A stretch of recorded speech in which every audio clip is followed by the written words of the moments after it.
질병에 대처하는 네 종류의 모습. 특히 우리가 사고가 나게 되면 방황하게 되지요. 방황하고 이루 말할 수 없는 고통과 근심 속에서 우리 자신들을 추스리지 못하고 우리가 예수 믿는 사람으로서 어디로 먼저 달려가요? 주님 앞에보다는 사고 현장에 먼저 가기도 하고, 또 환자가 있는 곳에 가기도 하고, 문제 있는 곳에 먼저 달려간단 말입니다.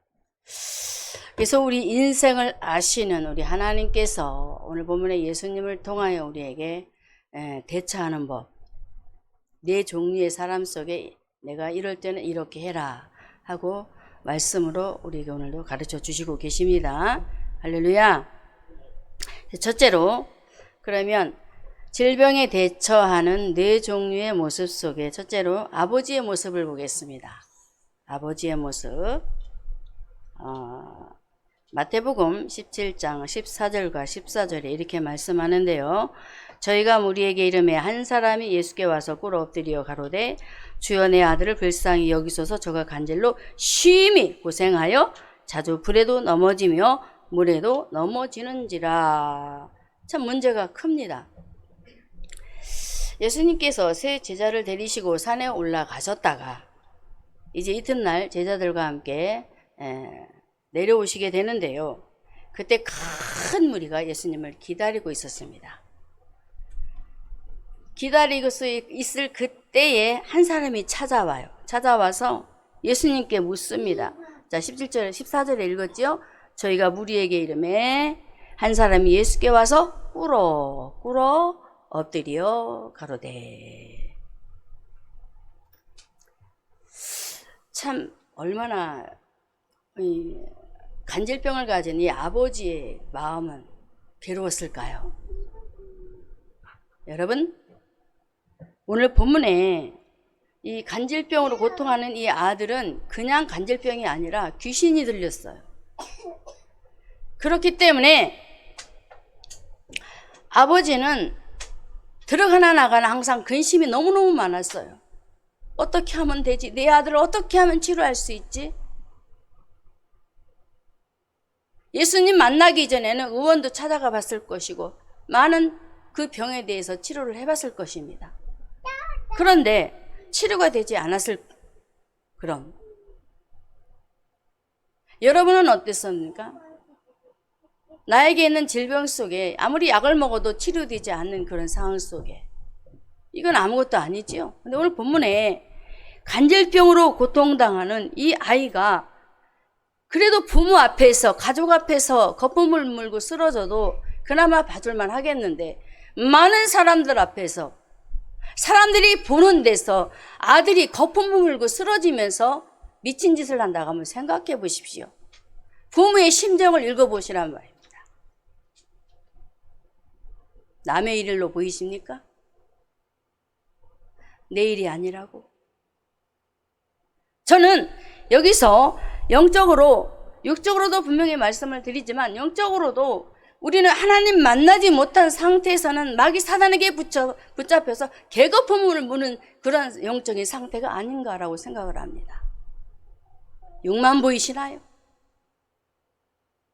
우리 영적인 문제, 아담 이후에 하나님 떠난 그 순간부터 마귀 자녀가 돼서 개거품을 물고 살아요. 심각하지요? 영적인 진단을 해보시면 아마 이 속에서 굉장히 마음이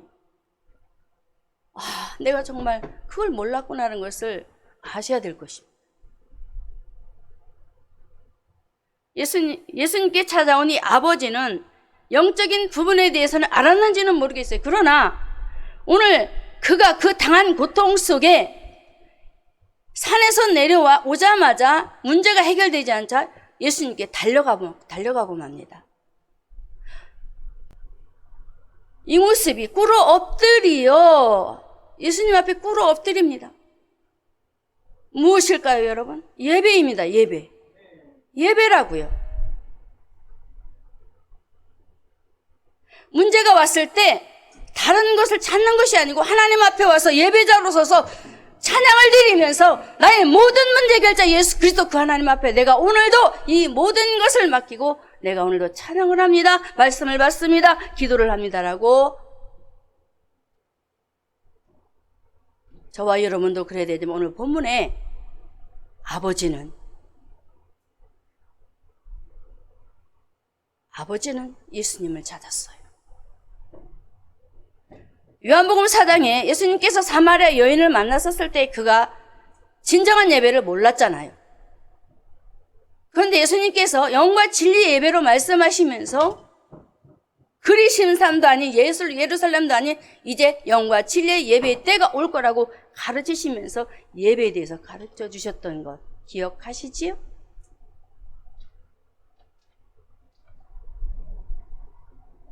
여러분에게는 육신의 질병이 없고 가족에게 간질병이라는 문제가 없다고 그냥 안정된 모습으로 앉아 있을지는 몰라도 오늘 영적인 부분을 여러분에게 다시 한번 다루어 봅니다. 눈을 뜨십시오. 내가 배고픔을 물고 살았다는 사실을, 마귀의 총으로, 마귀의 자녀로, 하나님의 자녀인데 마귀의 자녀의 모습으로 마귀의 속성을 가지고 마귀를 닮아가며 마귀는 하나님 앞에 예배하지 못하게 해요. 기도하지 못하게 해요. 예수님을 못 만나게 방해해버려요. 그것이 뭐냐? 바로 예배입니다. 마귀는 배고픔을 물면서 성도들에게 다가와 그렇게 하도록 만들어버려요. 오늘 이 자리에 참여한 우리 모든 성도 여러분,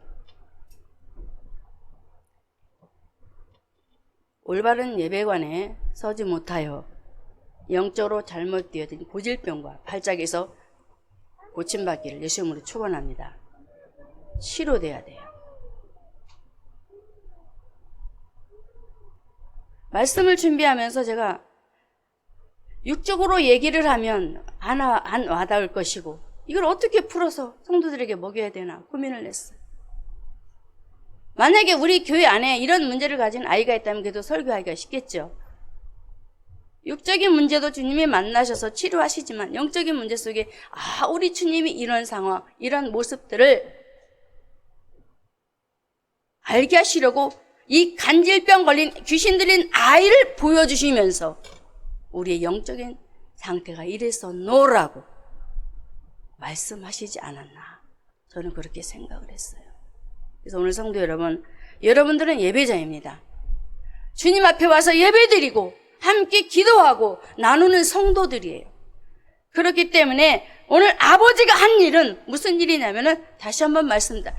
예배자로 섰습니다. 할렐루야.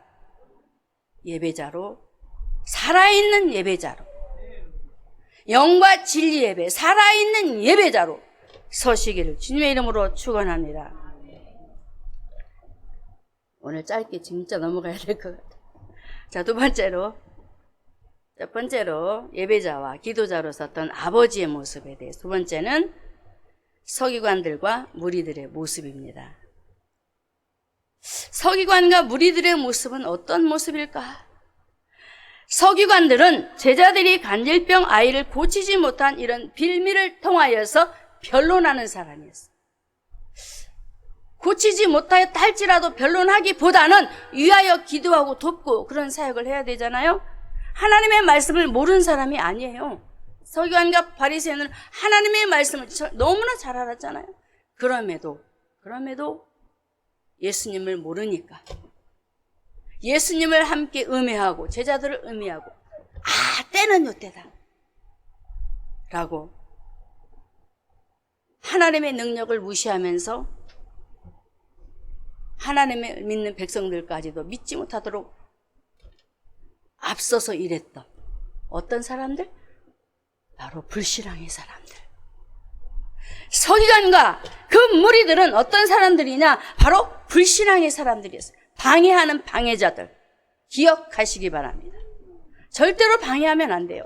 앞에서 말씀을 전하고 그것을 위해서 일하면서 하기를 원하는 그 일 속에 목사님이 원하시고 교회 성도들이 원할 때에 한 사람도 방해자가 없으시기를 축원합니다. 자, 현재 예수님은 어떤 모습이었어요? 인기가 많았잖아요. 영적인 의원으로, 육적인 의원으로 아픈 환자들을 만나서 얼마나 수많은 인생들을 치료하시고 고치셨으니 인기가 하늘 높은 줄 모르고 뛰어올라요. 서기관과 바리새인들이 얼마나 존경받고 인정받는 사람들이었어요. 그것이 땅에 떨어지니까 예수님을 음해하고 제자들을 음해했던 거예요. 이해가 되셨죠? 교회 안에서 어느 성도가 잘 나간다고 절대 음해해서는 안 돼요. 더 칭찬하고 더 격려해주고 더 잘하도록. 나는 못할지라도 위에서 우리가 백그라운드가 될 수 있는 그런 성도가 되어야 될 줄로 믿습니다.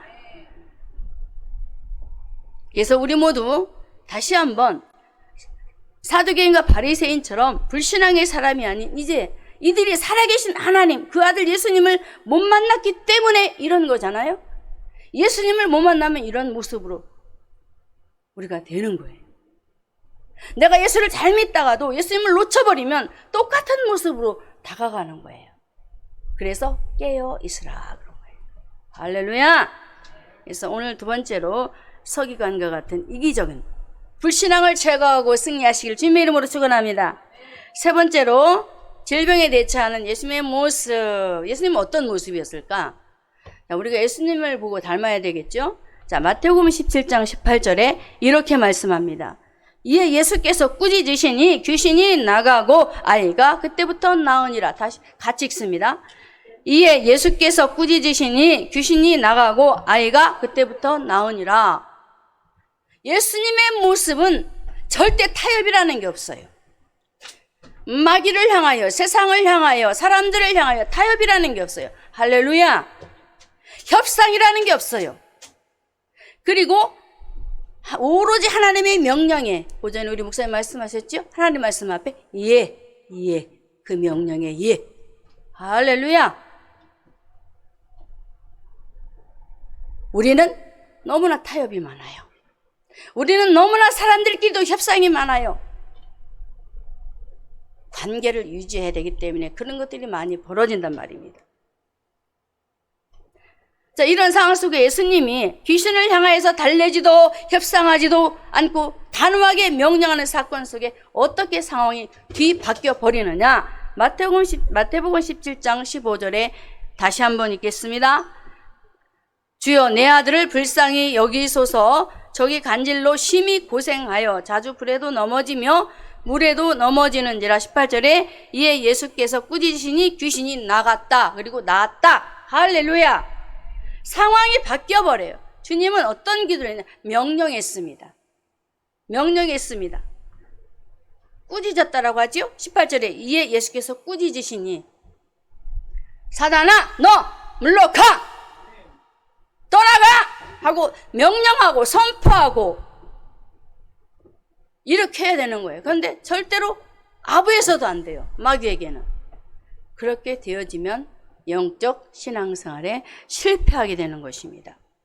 자, 이렇게 우리 주님은 너무나도 간단하게 또 누가복음 4장에서도 우리에게 말씀하시고 있어요.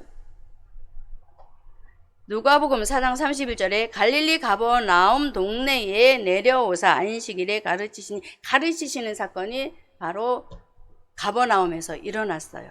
그때 예수님의 가르치심을 보니까 너무나 사람들이 막 놀라는 거예요. 어떻게 저런 기사가, 어떻게 저런 기적이, 어떻게 저런 능력이 말씀을 통하여서 일어날까? 자, 예수님의 말씀을 전할 때에 병자가 낫고 안전배가 일어나고 모든 기사들이 일어났을 거예요.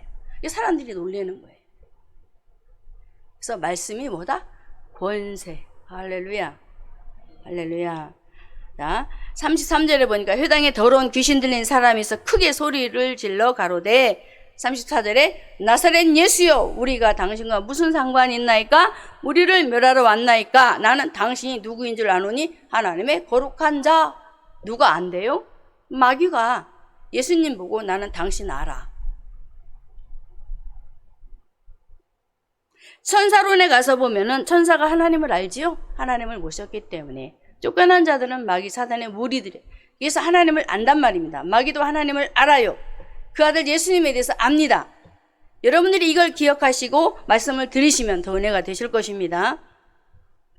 이렇게 예수님은 사단을 향하여, 질병을 향하여서도, 질병, 안진뱅이에게, 문둥병자에게, 수많은 고통에 걸린 자들에게도 명령하고 선포했어요. 선포했어요. 내가 하지 않습니다. 주님이 하십니다. 할렐루야.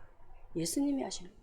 그래서 낫지 않아도 명령하는 거예요. 그것을 향하여 명령하고 선포하고 하나님께서 하시도록 내어 맡겨드리는 것입니다. 그럴 때에 우리 하나님께서 하신다는 사실을 기억하고, 자, 그러면 왜 이렇게 하나님의 말씀이 능력이 있을까? 요한복음 1장 1절에 태초에 말씀이 있었습니다. 이 말씀이 누구라고요? 하나님. 할렐루야. 이 말씀은 곧 하나님. 두 번째 줄에 이 말씀이 하나님과 함께. 할렐루야. 그분이 하나님이요, 그분이 말씀이요, 그분이 예수요, 그분이 그리스도요. 할렐루야. 말씀이 없이 예배드리지 말라고 목사님 말씀하셨습니다. 말씀이 있는 예배를 드리라고 하셨습니다. 할렐루야. 말씀이 빠지면 안 돼요. 그래서 히브리서 4장 12절의 말씀에 우리에게 또 이렇게 말씀하지요.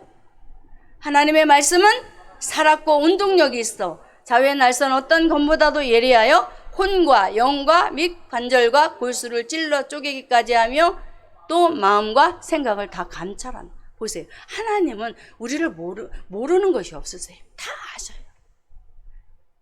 우리를 창조하신 하나님이시기 때문에 우리를 다 아신단 말입니다.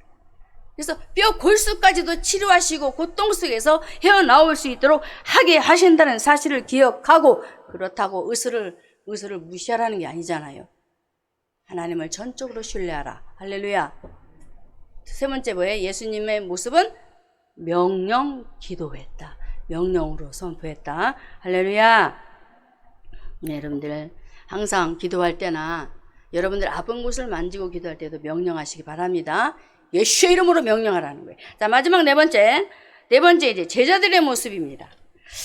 예수님은 명령으로 기도하셔서 싸움에 이기셨지만 제자들의 모습은 어떨까? 자, 봅니다. 제자들의 모습은 바로 믿음이 적은 자들이에요. 자, 볼까요? 말씀에 마태복음 17장 20절에 중반절에 가서 보면 이렇게 말씀합니다. 가라사대 너희 믿음이 적은 연고니라.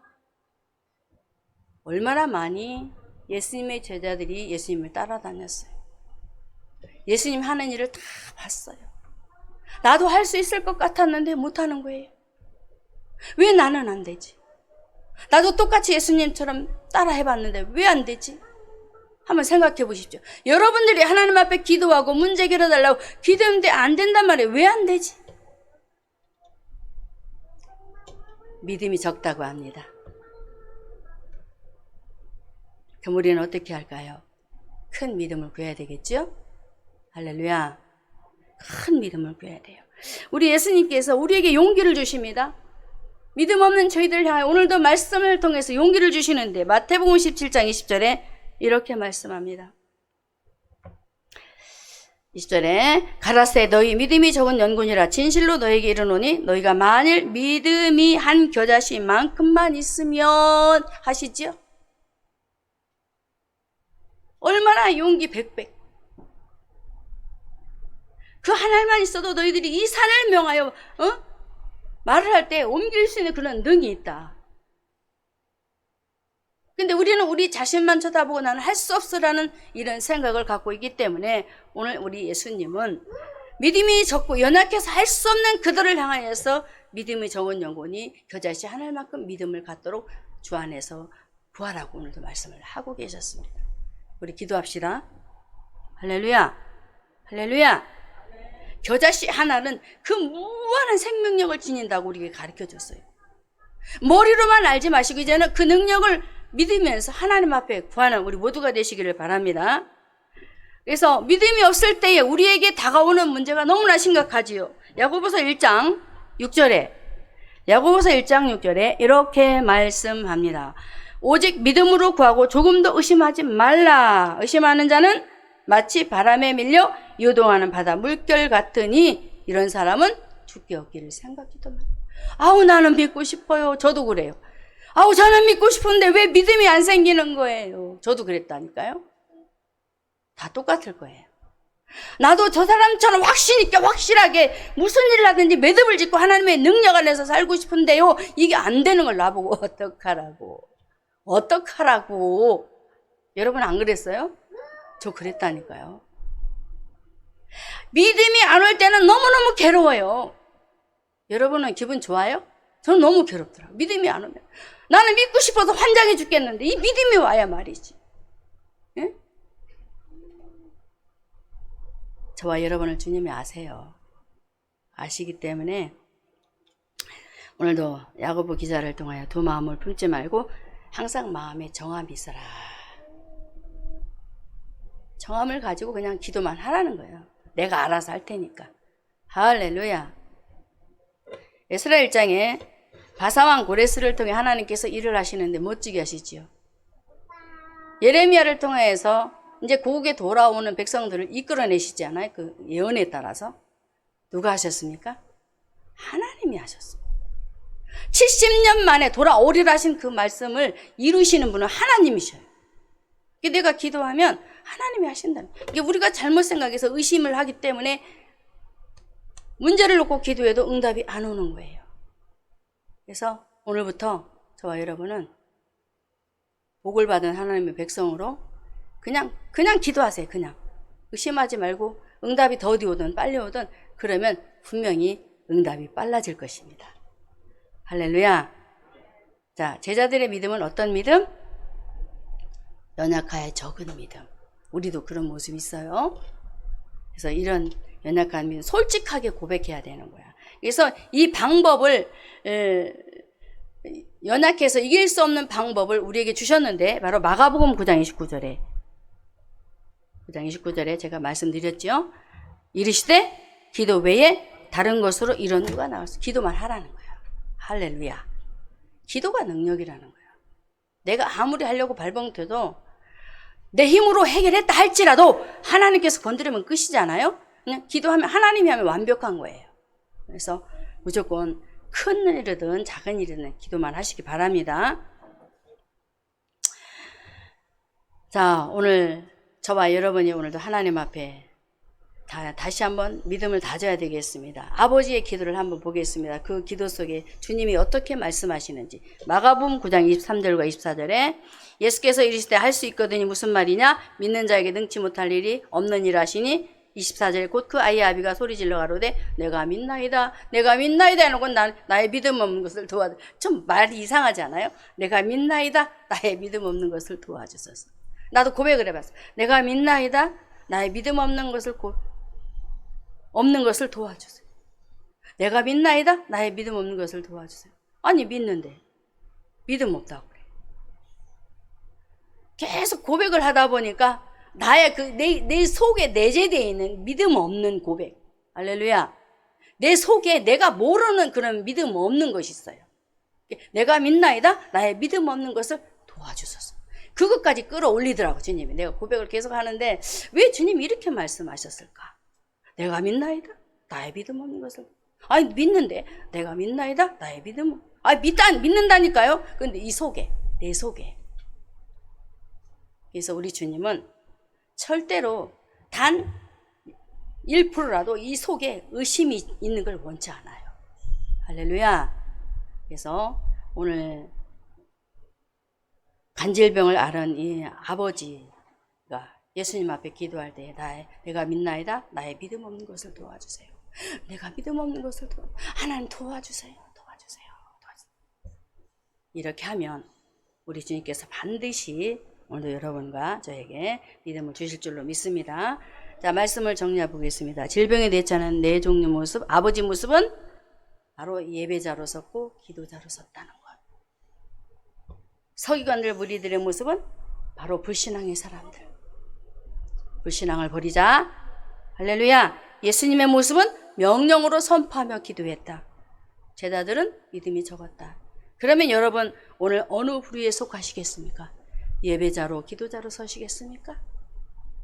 예배자로 기도자로 서시겠습니까? 믿음 없는 자리에 있겠습니까? 아이 노 그래야지. 노 아니요 그래야죠. 명령으로 기도하시겠습니까? 아멘.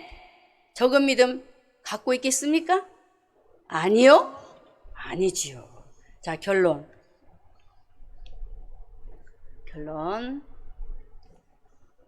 읽고 마치겠습니다. 제가 목사님 결론 써놨죠? 제가 안 썼나요? 마지막 부분. 자, 읽고 마치겠습니다. 결론. 믿음 없는 자도 아닌, 적은 믿음도 아닌 아버지처럼 영적으로 깨어 예배자와 기도자로 나아가 영육의 문제든 예수 이름으로 선포하여 문제를 해결받자. 할렐루야. 이렇게 되자는 거예요.